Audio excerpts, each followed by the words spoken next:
সম্মানিত উপস্থিতি, এক শ্রেণীর মানুষ বলে শবে বরাত আমরা পালন করব, সৌদি আরব তো শবে বরাত পালন করে না, সুতরাং আমরাও পালন করব না।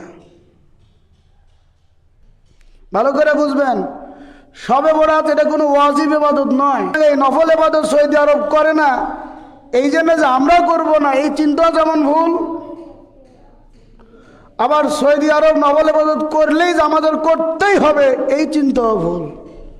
কারণ নফল ইবাদত এটা স্বাধীনতা দেওয়া হয়েছে, যে পালন করবে তার সওয়াব পাবে, যে পালন করবে না তার সওয়াব হবে না।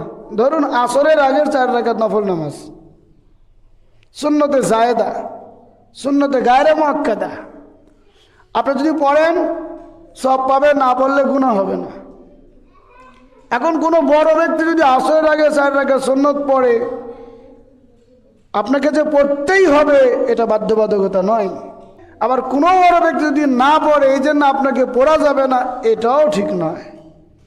এটা নফল সুন্নতে গায়রে মুআক্কাদা, পড়লে সওয়াব আছে, না পড়লে গুনাহ নাই, এটা করতেই হবে বা ছাড়তেই হবে এমন কোনো বাধ্যবাধকতা নেই।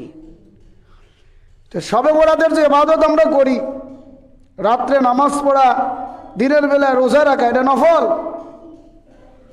সৌদি আরব করে না বিধায় আমরা করব না, এটা যেমন ভুল। আবার অন্য কোনো রাষ্ট্র যদি করে আমাদের করতেই হবে এই চিন্তাও ভুল। সারাংশ দাঁড়াইল শবে বরাত রাতের বেলা নামাজ, দিনের বেলা রোজার নফল। কেউ চাইলে করলো, কেউ চাইলে করলো না, বাধ্যবাধকতা নাই। কেউ না করলে তাকে তিরস্কার করা যাবে না, কেউ করলেও সে অহংকার করা যাবে না। যারা করে নাই তারা তো ভুল পথে আছে।